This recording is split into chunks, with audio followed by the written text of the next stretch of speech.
السلام عليكم ورحمة الله تعالى وبركاته. بسم الله الرحمن الرحيم. الحمد لله رب العالمين، والصلاة والسلام على سيد المرسلين وعلى آله وأصحابه أجمعين، أما بعد. وقد قال الله تبارك وتعالى في القرآن الكريم: أعوذ بالله من الشيطان الرجيم، بسم الله الرحمن الرحيم. وأقيموا الصلاة وآتوا الزكاة وما تقدموا لأنفسكم من خير تجدوه عند الله. صدق الله العليم.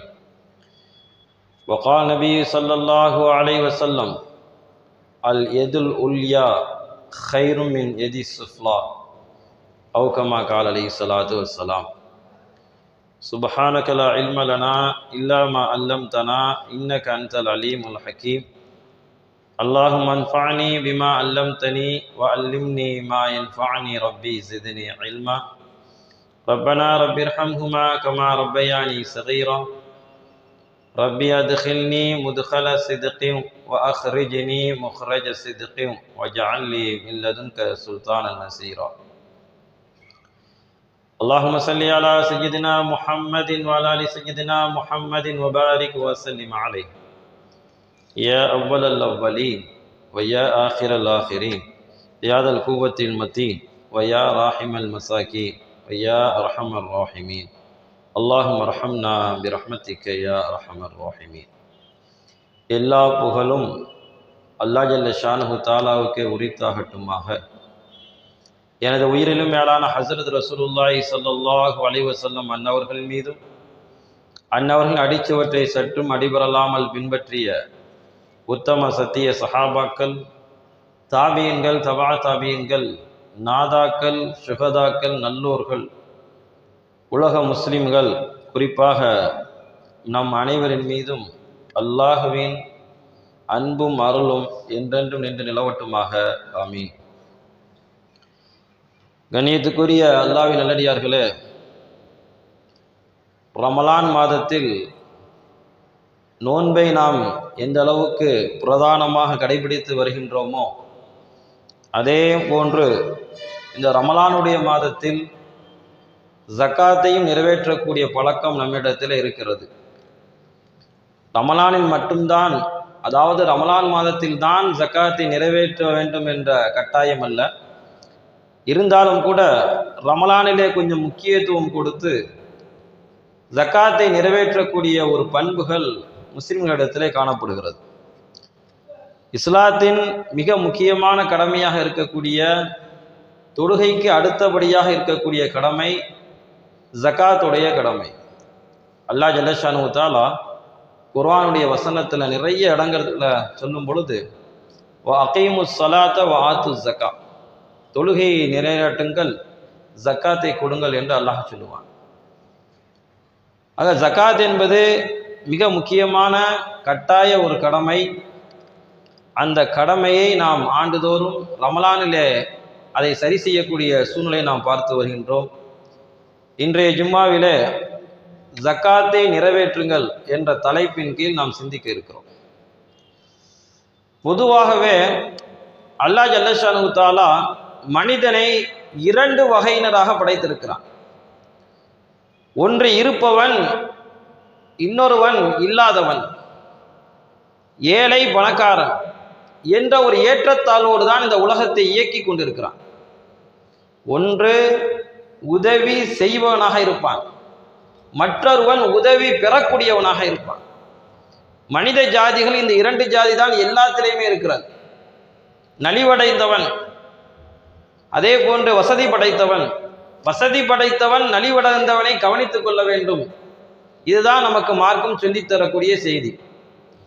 நமக்கெல்லாம் தெரியும், மிகப்பெரிய கொடியவன் ஃபிரௌன். அவனுடைய ஆயுட்காலம் கிட்டத்தட்ட 402 ஆண்டு காலங்கள். 402 ஆண்டு காலங்கள் அல்லாஹ் ஜல்ல ஷானஹு தஆலா ஃபிரௌனுக்கு ஆயுள் காலம் வழங்கியிருந்தான். இவ்வளவு பெரிய கொடியவனுக்கு அல்லாஹ் ஏன் இவ்வளவு நெடிய ஆயுளை வழங்க வேண்டும்? இதில் வேடிக்கை என்னவென்றால், அந்த 402 ஆண்டுகால வாழ்க்கையில் ஃபிரௌனுக்கு எந்த விதமான சாதாரண சளி கூட பிடித்ததில்லை.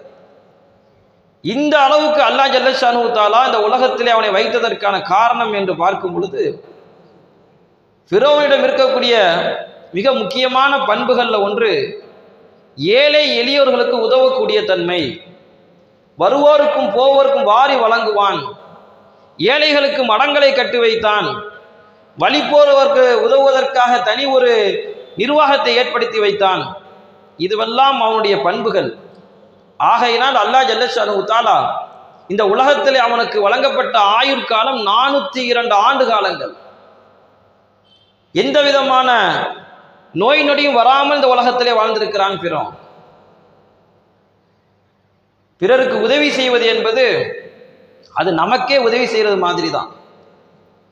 பிறருக்கு ஏதாவது நம்ம காசு பணம் கொடுக்கிறோம், பிறருக்கு ஏதாவது ஒரு வகையில் நாம் உதவி செய்கிறோம் என்று சொன்னால் அதனுடைய பிரதிபலன் அது நமக்கு தான் உதவி செய்தது போன்றதாக இருக்கிறது.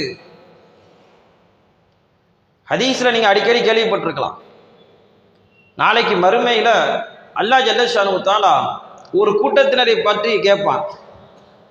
நான் உங்களிடத்திலே உணவு கேட்டு வந்தேனே, எனக்கு உணவு கொடுக்கவில்லையே. நான் நோயாளியாக இருந்தேனே, என்னை நோய் நலம் விசாரிக்க வரவில்லையே என்று கேட்பான். அப்பொழுது அந்த மக்கள் சொல்லுவார்கள், அல்லாஹு ரப்புல் ஆலமீனே, நீயுமா என்னிடத்தில் பசிக்கிறது என்று கேட்டாய், உனக்குமா நோய் என்று கேட்கக்கூடிய நேரத்தில் அல்லாஹ் ஜல்லஷானு தஆலா சொல்லுவான், இந்த நேரத்தில் இந்த மனிதன் உன்னிடத்திலே உணவு வேண்டும் என்று கேட்டான், நீ கொடுக்கல. இந்த நேரத்தில் ஒருத்தர் நோய்வாய்ப்பட்டு கிடந்தார், நீ போய் நல்லா விசாரிக்கல. இந்த ஹதீஸை நாம் பார்க்கும் பொழுது பிறருக்கு செய்யக்கூடிய உதவி நாளைக்கு மறுமையிலே அது நமக்கே ஒரு மிகப்பெரிய உதவியாக இருக்கிறது.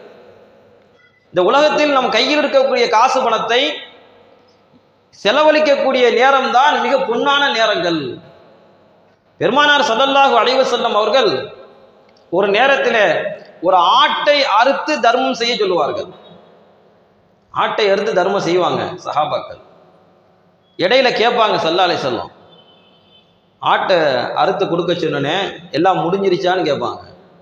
பதில் வரும் அங்கிருந்து, யார ரசூலல்லாஹ் எல்லாம் கொடுத்தாச்சு, ஒரு சப்பையை தவிர ஒரு சப்பை மட்டும் பாக்கியாக இருக்கிறது என்று சொல்லுவார்கள். இதை கேட்டுவிட்டு பெருமானார் ஸல்லல்லாஹு அலைஹி வஸல்லம் அவர்கள் சொல்வார்கள், மற்ற எல்லாம் பாக்கியாக இருக்கிறது, இந்த ஒரு சப்பையை தவிர என்று சொல்லுங்கள் என்று சொல்லுவார்கள். விளக்கம் என்ன தெரியுமா? எதுவெல்லாம் தர்மமாக கொடுக்கப்பட்டு விட்டதோ அதுவெல்லாம் நாளைக்கு மறுமையிலே பாக்கியாக இருக்கும். எது கையில இருக்கிறதோ, ஒரு சப்பை மட்டும்தான் கையில இருக்கிறது, கையில எது இருக்குதோ அது பாக்கி கிடையாது, நிரந்தரம் இல்லை என்று சொல்லுங்கள் என்று பெருமானார் ஸல்லல்லாஹு அலைஹி வஸல்லம் அவர்கள் சொல்லுவார்கள். இந்த ஹதீஸ் எவ்வளவு உன்னதமான கருத்தை நமக்கு சொல்லித் தருகிறது. கையில எந்த பொருள் இருக்குதோ அது பாக்கி கிடையாது, நிரந்தரம் இல்லை. அல்லாஹ்வுடைய பாதையில அல்லாஹ் சொன்ன விதத்துல பிறருக்கு உதவியாக எதை நாம் செலவழிக்கிறோமோ அதனுடைய நன்மை தான் நாளைக்கு மறுமையிலே பாக்கியாக இருக்கும் என்று பெருமானார் ஸல்லல்லாஹு அலைஹி வஸல்லம் சொல்லித் தருவார்கள். வழிபோக்கராக கைதியாக ஒருத்தர் வருவார். ஸல்லல்லாஹு அலைஹி வஸல்லம் அவருடைய வீட்டிலே கேட்கப்படும். ஸல்லல்லாஹு அலைஹி வஸல்லம் சொல்லி விடுவாங்க, வீட்டில் என்ன இருக்குன்னு ஆள் அனுப்புவாங்க. வீட்டில இருந்து பதில் வரும். ஸல்லல்லாஹு அலைஹி வஸல்லம் அவங்க வீட்டில இருந்து ஒரே ஒரு பேரிச்சம்பழம் மாத்திரம் இருக்கிறது, ஒரே ஒரு பேரிச்சம்பழம் மட்டும்தான் ஸல்லல்லாஹு அலைஹி வஸல்லம் அவங்க வீட்டில் இருந்தது.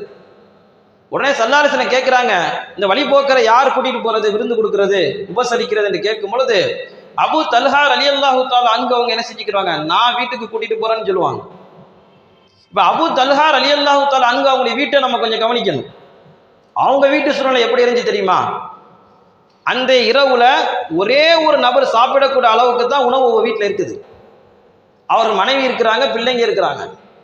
இப்போ விருந்தாளியை கூட்டிட்டு போறாங்க.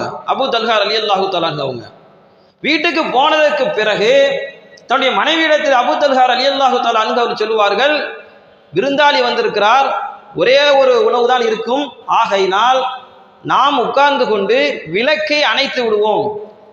சாப்பிடும் போது உட்கார்ந்துக்கிட்டு எல்லாரும் சாப்பிட்றது மாதிரி உட்கார்ந்துக்கிட்டு விளக்கை அணைச்சிருவோம். வந்த விருந்தாளி நாமளும் சாப்பிட்றோன்னு நினைச்சுக்கிட்டு என்ன செஞ்சிருவாரு, நம்மளோட சேர்ந்து சாப்பிட்டுருவாரு என்று சொல்லி அந்த விருந்தாளியை வீட்டுக்கு கூட்டிட்டு வருவாங்க அபூ தல்ஹா ரலியல்லாஹு தஆலா அவங்க. இப்போ அதே மாதிரி வீட்டில் நடக்குது. விளக்கை அணைத்து விருந்து கொடுத்தார்கள் அபூ தல்ஹா ரலியல்லாஹு தஆலா அன்ஹு அவர்கள். இப்போ அந்த காலத்தில் இப்போ இருக்கிற மாதிரி நிறைய எல்இடி பல்புகள், நிறைய லைட்லாம் கிடையாது. இரவு நேரங்களில் வைத்திருக்கக்கூடிய அந்த விளக்குகள், லேசான வெளிச்சம், அதிலே வைத்து மறைத்து என்ன செய்தார்கள்? விருந்தாளிக்கு உணவு கொடுத்தார்கள். தனக்கு இல்லாத நேரத்திலும் கூட வழிபோக்கராக வந்தவருக்கு உணவளித்தார்கள். பெருமானார் ஸல்லல்லாஹு அலைஹி வஸல்லம் அவர்கள் சஹாபாக்களை அந்த அளவுக்கு வளர்த்து எடுத்து வச்சிருந்தாங்க. அதனால தான் நம்ம அடிக்கடி கேள்விப்படலாம் ஹதீஸ்ல, அண்டை வீட்டுக்காரன் பசித்திருக்க நீ உணவு உண்ணாதே. ஸல்லல்லாஹு அலைஹி வஸல்லம் இன்னொரு ஹதீஸ்ல சொல்லுவாங்க, நீங்கள் சால்னா காய்ச்சும் பொழுது கொஞ்சம் கூட தண்ணியை ஊற்றி காய்ச்சுங்க. ஏன்னா பக்கத்து வீட்டுக்காரர் கொஞ்சம் என்ன செய்யலாம், சால்னா கொடுக்கலாம். இப்படியெல்லாம் நம்முடைய மார்க்கம் பிறருக்கு உதவி செய்வதை ஊக்குவிக்கிறது. மிகப்பெரிய சாம்ராஜ்யத்தை ஆண்டவன் நெப்போலியன் கடைசி நேரத்தில் கைகளை விரித்து வைக்க வேண்டும் என்று சொன்னான். காரணம் கேட்ட பொழுது, இந்த நெப்போலியன் இருக்கிறானே, உலகத்தை விட்டு போகும் பொழுது எதையுமே எடுத்து செல்லவில்லை என்று மக்கள் உணர வேண்டும் என்பதற்காக. உண்மையிலே இந்த உலகத்தில் எவ்வளவு பொருளாசை பற்றி நாம் தேடிக்கொண்டே இருக்கிறோம். கடைசி நிமிடம் வரை தேடிக்கொண்டிருக்கிறோம். எதையும் நம்மளால் எடுத்துட்டு போக முடியாது. எடுத்துட்டு போக முடியாதுங்கிறது அடுத்த பிரச்சனை. எல்லாத்தையும் சம்பாதித்த காசு பணத்தை அனைத்தையும் இங்கே திண்டு உண்டு கழித்து முடித்திட முடியுமா என்று கேட்டால் முடிக்க முடியாது. அல்லாஹ் நமக்கு எவ்வளவு காலம் கொடுத்துருக்கிறானோ, எவ்வளவு நம்மளால சாப்பிட முடியுமோ, எவ்வளவு ட்ரெஸ் போட முடியுமோ, எவ்வளவு அனுபவிக்க முடியுமோ அவ்வளவு அனுபவிக்க முடியும். வேண்டுமென்றால் சொல்லிக்கலாம், இவர் வசதி படைத்தவர், இவருக்கு இன்னென்ன சொத்துக்கள் இருக்கிறது என்று சொல்லலாம். அவர் இறந்ததற்கு பிறகு அது வாரிசு சொத்தாக மாறிவிடும். அதனால தான் பொருள் சேர்க்கிறது தப்பல்ல. மார்க்கம் பொருளை சேர்க்கிறது குற்றமா சொல்ல. ஓராண்டு காலம் சேமிப்பு இருந்தால் தானே ஜகாத் கடமை என்று சொல்லுகிறது. இஸ்லாம் சொல்லக்கூடிய விஷயம் என்னவென்றால், பொருள் ஹலாலானதாக இருக்க வேண்டும், அது நல்ல மனிதனுக்கு உரியதாக இருக்க வேண்டும். பெருமானார் ஸல்லல்லாஹு அலைஹி வஸல்லமுடைய வார்த்தைகள் சொல்வதென்றால், நிஅமல் மாலு சாலிஹு லிர்ரஜுலி சாலிஹி, நல்ல பொருள் அது நல்ல மனிதனுக்கு நல்லதுதான் என்றார்கள் பெருமானார் ஸல்லல்லாஹு அலைஹி வஸல்லம் அவர்கள். பொருள் தேடும் பொழுது ஹலாலானதாக இருக்க வேண்டும், ஹராம் கலந்து விடக்கூடாது. அதே போல அந்த மனிதன், அவன் பயன்படுத்தக்கூடிய அந்த மனிதன் நல்லவனாக இருக்க வேண்டும். இன்னைக்கு உறவுகள் கூட பொருளாதாரத்தை வைத்துதான் மதிப்பிடப்படுகிறது. ஊர்லே பெரிய ஆளு, பெரிய ஜமீனு, பெரிய தலைவர், அவருடைய அண்ணன் தானே நீங்க சொந்தக்காரங்க தானே அப்படின்னு ஒருத்தர் கேட்டோம்னா அவர் சொல்லுவாரு, ஆமா எங்களுக்கு சொந்தம் தான் அவரு, ஆனா எங்களை அவர் கண்டுக்கிறதே இல்லை, எங்களை அவர் கண்டுக்கிறதே இல்லை. அதே நபர்கிட்ட போய் இந்த தள்ளு வண்டிலாம் இழுத்துக்கிட்டு கொஞ்சம் கூலி வேலை பார்த்துட்டு ஒருத்தர் இருக்கிறாரு, அவர் உங்க சொந்தக்காரர் தான் என்று கேட்டா அவர் சொல்லுவாரு, ஆமா எங்க சொந்தக்காரர் தான், ஆனா உங்க ரெண்டு பேரையும் பார்த்தா சொந்தக்கார மாதிரியே தெரியலையே, நீங்க சொன்னதுக்கு பிறகுதான் நமக்கு தெரியுது. அந்த அளவுக்கு அவருடைய இடைவெளிகள். உறவுகள் கூட பொருளாதாரத்தை வைத்துதான் மதிப்பிடப்படுகிறது. பொருள் தேடுவது குற்றம் அல்ல, அந்த பொருள் ஹலாலான முறையில் தேடப்பட வேண்டும். அதற்குரிய ஜக்காத்தை நாம் நிறைவேற்ற வேண்டும்.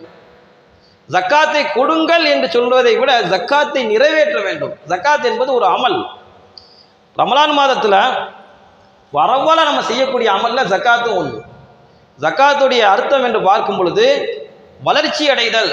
ஜக்காத் அப்படின்னா வளர்ச்சி அடைதல் அப்படிங்கிறது பொருள்.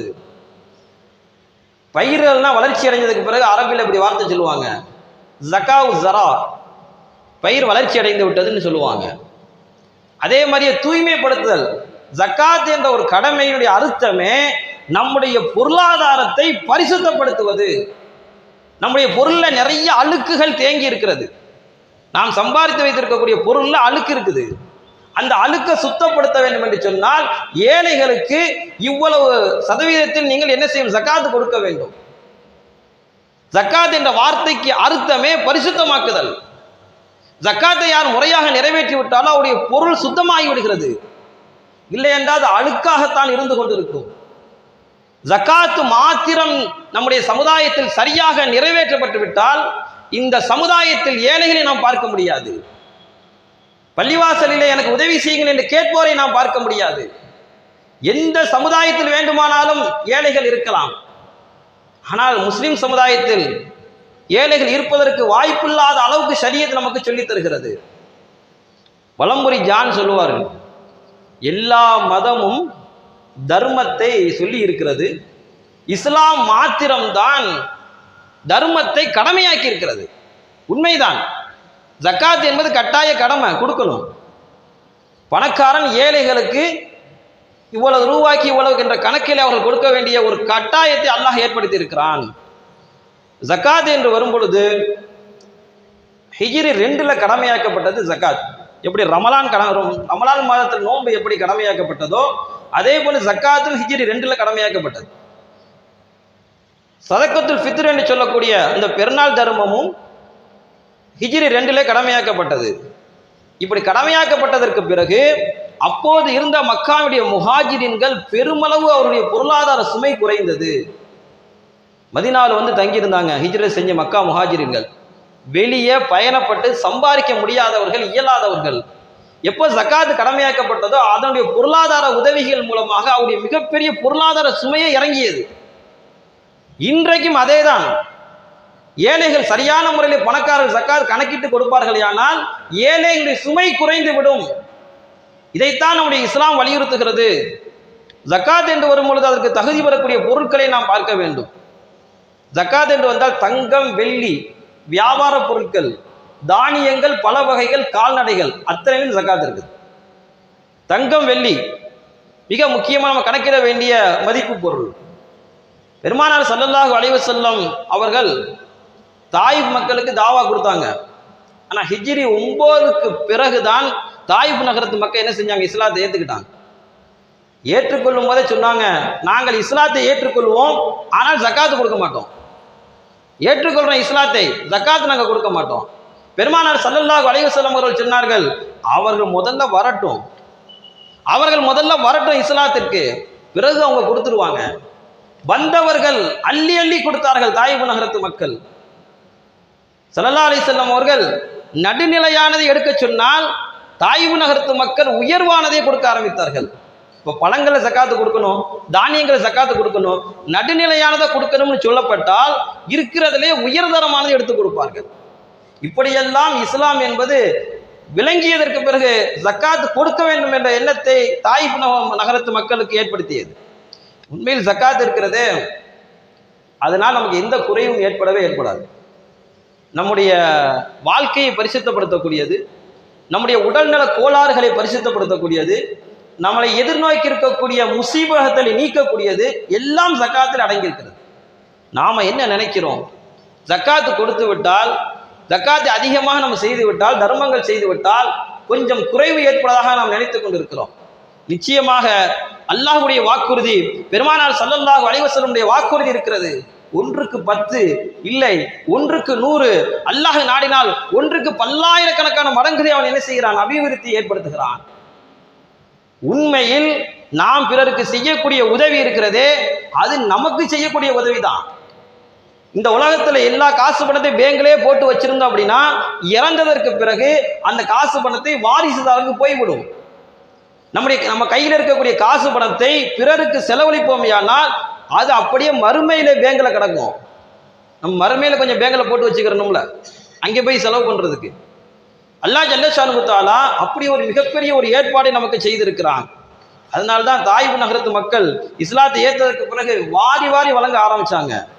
இப்போ ஜக்காத்துடைய அந்த நிசாப் எவ்வளவு இருந்தால் ஜக்காத்து கடமை என்பதை நாம் பார்க்கும் பொழுது, வெள்ளி என்று வரும்பொழுது 612 கிராம், 612 கிராம் யாருக்கு இருக்கிறதோ கையில், எல்லா கடன் இல்லாமல் தன்னுடைய வீடு, தன்னுடைய தேவைகள் போக கடன் நீங்களாக மேமிச்சமாக யாருடைய கையிலே 612 கிராம் வெள்ளி அல்லது வெள்ளியினுடைய கிரயம், 87 கிராம் தங்கம் அல்லது அதனுடைய கிரயம் யாருடைய கையில் இருக்கிறதோ அவர்களுக்கு ஜக்காத்து கடமை.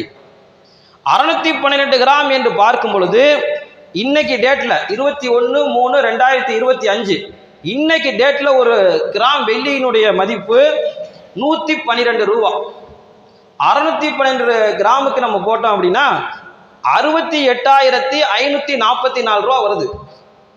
அப்போ ஒருத்தர்கிட்ட எல்லா செலவும் போக, எல்லா செலவுனா அவர் பிளான் பண்ணியிருப்பார், அந்த செலவு இல்லை, அடிப்படை தேவைகள் போக, உணவு தேவை, அவருடைய இருப்பிட தேவை போக கடன் இல்லாமல் ஒருத்தர்கிட்ட 68,544 ரூபா இருந்துச்சு அப்படின்னா, 69,000 ரூபா இருந்துச்சு அப்படின்னா அவருக்கு ஜக்காத்து கடமை.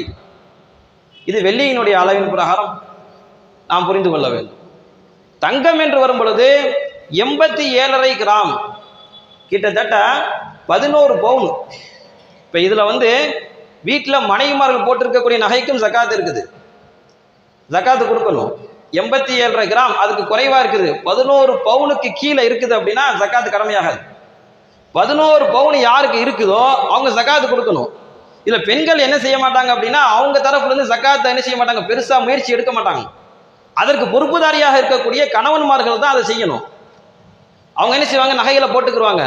நகைக்கு நீங்க இவ்வளவு ஜக்காத்து கொடுக்கணும், அவங்ககிட்ட போய் காசு கேட்டா கொடுக்க மாட்டாங்க. மார்க்க சட்டப்படி பாதி கொஞ்சம் வெட்டி கொடுக்கணும், எந்த அளவு அந்த அளவு வெட்டி கொடுக்கணும், அல்லது அதோடைய கிரயத்தை கொடுக்கணும். அப்ப அதுல வீட்டில் இருக்கக்கூடிய ஆண்கள் தான் அதற்கு பொறுப்புதாரி. இப்ப வீட்டுல எவ்வளவு நகை இருக்குது, எவ்வளவு பணம் இருக்கிறது, எல்லாத்தையும் கணக்கு போடணும். கணக்கு போட்டு அதுக்கு எவ்வளவு பெர்சன்டேஜோ ஜக்காத் என்று வரும் பொழுது 2.5%, 2.5, 100க்கு 2 ரூபா 50 காசு கணக்கு. இதன் இந்த விகிதாச்சாரத்தின்படி நீங்க உலமாக்கள் தான் என்ன செஞ்சுக்கிறணும், நம்ம இடத்தில் இருக்கக்கூடிய காசு பணம், நம்ம இடத்தில் இருக்கக்கூடிய நகைகளை கணக்கிட்டு உலமாக்களுடைய ஆலோசனையின் பிரகாரம் சரியான முறையில் கணக்கிட்டு கொடுக்கணும். ஆனா ஜக்காத்துடைய நிலைமை இன்னைக்கு எப்படி போயிடுச்சு அப்படின்னா, பொதுவாக ஒரு கணக்கு போட்டுக்கிறது, ரமலான் வந்துருச்சா ஒரு கைலி 100 ரூபா பணம், ஒரு கைலி 100 ரூபா பணம், இதை கொடுத்துட்டா நான் ஜக்காத்து கொடுத்துட்டேன். ஜக்காத்து நிறைவேறாது. ஜக்காத் என்பது கணக்கிட்டு சரியாக கொடுக்க வேண்டும். லுகர் 4 ரக்காத்து தொழுகிறோம்னா 4 ரக்காத்து கரெக்டா தொழுகணும். நான் 2 ரக்காத் தொழுகுவேன், 3 ரக்காத் தொழுகுவேன், தொழுக கூடாது. அதே மாதிரியா ஜக்காத்துடைய கடமை அவரவருக்கு எவ்வளவு கடமையோ அதை சரியாக கணக்கு போட்டு நான் ஜக்காத்தை நிறைவேற்றுகிறேன் என்ற நிய்யத்திலே பிறருக்கு கொடுக்க வேண்டும். அப்போதான் ஜக்காத்து நிறைவேறும். இப்ப இதுல அடுத்து கவனிக்க வேண்டிய நிறைய விஷயங்கள், நம்ம பேங்கில் போட்டிருக்கக்கூடிய பிக்சடு டெபாசிட்டுகள், முதலீடுகள், பிக்சட் டெபாசிட்டுகள் எதுல இருந்தாலும் சரி, இதுல ஒரு கேள்வி எல்ஐசி அதை சார்ந்தது தான். எது எதுலாம் நீங்க வங்கிகள்ல பிக்சட் டெபாசிட்டுகளாக போட்டு இருக்கிறீர்களோ, முதலீடுகளாக சேமிப்பு தொகைகளாக எதுவெல்லாம் இருக்கிறதோ அதுக்கெல்லாம் ஜக்காத் உண்டு. அதே மாதிரி வாடகை வருமானங்கள் கணக்கில் கொள்ளப்பட வேண்டும். ஒருத்தர் வீடு வச்சிருக்கிறாரு, கார் வச்சிருக்கிறாரு, தன்னுடைய சொந்த வீடுக்கு ஜக்காத்து கிடையாது, தன்னுடைய சொந்த உபயோகித்து வச்சிருக்கக்கூடிய வாகனத்துக்கு ஜக்காத் இல்லை. மிச்சமா இவர் வாடகைக்கு வர்றதுக்காண்டி ஜக்காத், வாடகைக்கு வர்றதுக்காண்டி கார் வச்சிருக்கிறார், வாடகைக்கு வர்றதுக்காண்டி சில வீடு வச்சிருக்கிறார். இப்போ அதுல இருந்து வரக்கூடிய அந்த வாடகை வருமானம், அந்த சொத்து மதிப்புக்கு ஜக்காத்து கிடையாது. அந்த வாடகை வருமானம் ஜக்காத்துடைய அளவை எட்டுமையானால் அவர் என்ன செய்யணும், அதற்குரிய ஜக்காத்தை கொடுக்க வேண்டும். அதே போல வீடு கடைகளுக்கு அட்வான்ஸாக காசு கொடுத்துருப்போம், அதுக்கு ஜக்காத்து இல்லை. கடைகள் கொடுத்துருப்போம், 5 லட்ச ரூபா கொடுத்துருப்போம், 4 லட்ச ரூபா கொடுத்துருப்போம் கடைகளுக்கு. வீடுகளுக்கு நம்ம அட்வான்ஸ் கொடுத்துருப்போம், ஏன்னா அதுலேருந்து சில பிடித்தங்கள் ஏற்படுவதற்கு வாய்ப்பு இருக்கிறது. ஆகையினால அதற்கு ஜக்காத்து கிடையாது. அதே போன்று சேமிப்பு கணக்குகள் எல்லார்ட்டையுமே இருக்குது, பேங்க் அக்கௌண்ட். இப்போ இதில் நம்ம ரொம்ப கவனமாக இருக்கணும். பேங்க் அக்கௌண்ட் இருக்கக்கூடிய தொகைக்கு கண்டிப்பாக ஜக்காத்து கொடுக்கணும். இப்போ ஒரு வருட கால அளவை நாம் கவனிக்கணும். ஒரு வருடத்தில் ஏற்றத்தாழ்வோடு இருந்துச்சு. உதாரணமாக ஜனவரி டு ஜனவரி ஆரம்பத்தில் அவரோட பேங்க் பேலன்ஸில் 2 லட்ச ரூபா இருந்துச்சு, பிறகு 5 லட்ச ரூபாயை மாறியது, பிறகு கடைசியாக அவர் எடுக்கும்போது மறுபடியும் 3 லட்ச ரூபா மாறிடுச்சு. இப்போ இருக்கிறதுல எது கம்மியான தொகை இருந்ததோ அதற்கு அவர் ஜக்காத்து கொடுக்கணும். உதாரணமாக 2 லட்சத்துக்கு அவர் ஜக்காத்து கொடுக்கணும். இப்போ எல்லோருமே கணக்கிட்டு கொடுக்க வேண்டிய ஒரு முக்கியமான கடமை தான் ஜக்காத்து. அதே மாதிரியா வியாபார நோக்கமின்றி வாங்கி போட்டிருக்கக்கூடிய நிலங்கள், இடம் வாங்கி போட்டிருக்கோம், வியாபார நோக்கம் இல்லை, சொந்தத்துக்காண்டி வாங்கி போட்டிருக்கோம், ஒரு 5 ஏக்கர் 10 ஏக்கர் வாங்கி போட்டிருக்கோம், எத்தனையோ சென்ட் கணக்கில் வாங்கி போட்டிருக்கோம், ஜக்காத்து கிடையாது. ஆனா அந்த இடத்துல வேற ஏதாவது வாடகைக்கு விட்டுருக்கோம், வெறும் இடம் மட்டும் வாடகைக்கு விட்டுருப்போம், கார் பார்க்கிங் உதாரணமா, இது மாதிரி விட்டுருந்தோம்னா அந்த கார் பார்க்கிங் மூலமா வரக்கூடிய வருமானத்திற்கு என்ன இருக்கு, ஜக்காத்து உண்டு. அதே போன்று ரியல் எஸ்டேட் பண்ணக்கூடிய கவனிச்சுக்கணும், அவங்க விற்பனைக்காக வேண்டி நிலத்தை வாங்கி போட்டிருந்தால் அந்த மதிப்புக்கு அவங்க ஜக்காத்து கொடுக்கணும். நம்ம விற்பனைக்காக வேண்டி அல்லாமல் நம்முடைய பயன்பாட்டுக்காக வேண்டி வாங்கி போட்டது ஜக்காத்து கிடையாது.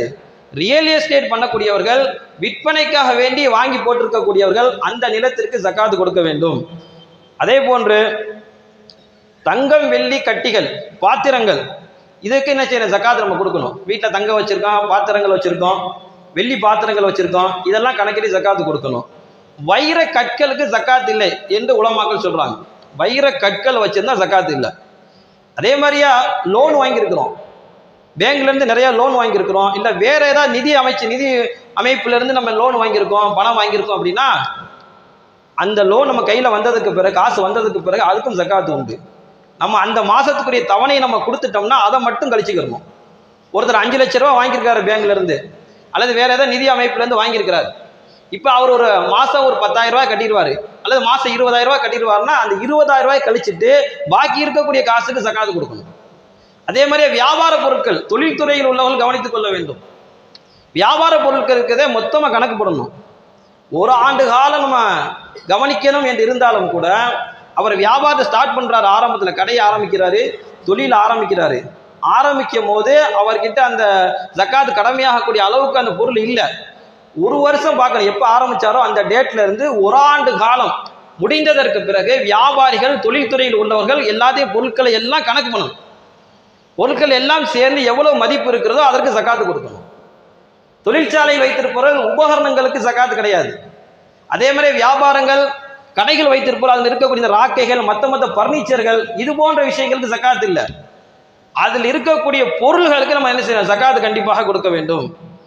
அதே போல தானியங்கள், விவசாயம் வைத்திருக்கக்கூடியவர்கள், தென்னந்தோப்பு, வாழைத்தோப்பு, பயிர் விவசாயங்கள் இதெல்லாம் வைத்திருக்கக்கூடியவர்களுக்கு ஒரு 2 விதமான முறையில் ஜக்காத்தை சொல்றாங்க. இதுக்கு முன்னாடி சொல்ற எல்லா ஜக்காத்துமே 2.5%. இந்த தானியங்கள், பல வகைகள், தோப்புகள் வைத்திருப்பவர்கள் கவனிக்க வேண்டிய செய்தி, மழையின் மூலமாக அல்லது ஆற்று தண்ணீர் மூலமாக விளைந்திருக்குமே ஆனால் அவங்க 10% கொடுக்கணும். இல்லை இவர் கஷ்டப்பட்டு மோட்ரு போட்டு நீர் பாய்ச்சி தான் அந்த என்ன செஞ்சார், வாழைத்தோப்பை செழுமையடைய செஞ்சார், பயிரை விளைய செஞ்சார் அப்படின்னா இப்போ இவர் 5% கொடுக்கணும், கொஞ்சம் குறைவு, ஏன்னா இவர் சிரமப்பட்டு இருக்கிறதுனால. அதே மாதிரி ஆடு மாடுகள் வைத்திருப்பவர்கள் கவனித்துக் கொள்ள வேண்டும். ஆடு வைத்தவர்கள் 40 ஆடுகள் யார்கிட்ட இருக்குதோ அவங்க ஜக்காத்து கடமை. 39 இருந்துச்சுன்னா ஜக்காத்து இல்லை. 40 ஆடு ஒருத்தர் கையில் வச்சிருந்தார் அப்படின்னா அவர் ஜக்காத்து கொடுக்கணும். அதே மாதிரி மாடை கவனிக்கும் பொழுது 30 மாடுகள் இருந்தால் ஜக்காத்து கொடுக்கணும். 29 வரைக்கும் அளவுடு, 30 வந்துடுச்சு அப்படின்னா அவருக்கு ஜக்காத்து கடமையாகி விட்டது. அந்த மாட்டில் சொல்லப்பட்ட சட்ட விதிகளின் பிரகாரம் என்ன செய்யணும், ஜக்காத்து நம்ம கொடுக்கணும். ஆக இதுவெல்லாம் ரொம்ப கவனிக்க வேண்டிய ஒரு செய்தி. சரி, எப்படி ஜக்காத்தை நம்ம கொடுப்பது என்று நாம் பார்க்கும் பொழுது ஒரு ஆண்டு காலம் நம்ம கணக்கு பண்ணிக்கிறணும். ஜக்காத் நமக்கு இவ்வளோதான் கடமை இருக்குது, கையில் இருக்கக்கூடிய இருப்பை கவனித்து ஜக்காத்து கொடுக்கலாம், தப்பு கிடையாது. இல்லை என்னால் ஒரு வருஷம் கணக்கு பண்ண முடியாது, ரமலான் டு ரமலான்ல என்னுடைய கையில் எவ்வளவு இருக்கு நான் ஜக்காத்து கொடுத்துருவேன், தாராளமாக கொடுக்கலாம்.